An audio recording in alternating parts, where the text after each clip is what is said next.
Hello, in this video I'm going to show you the method I use to export UV layout as a PNG file. So once you have your UV set up, you're going to click on UV editing, then UV, then click on export UV layout.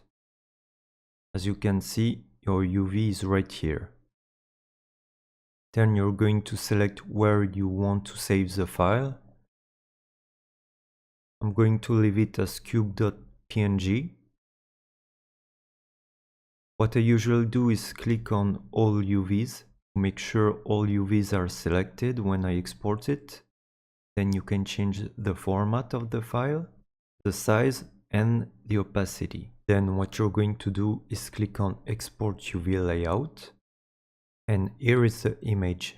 What you can do is open a photo editing software like Photoshop and put the UV inside. So now you can edit your texture. That's it for this tutorial.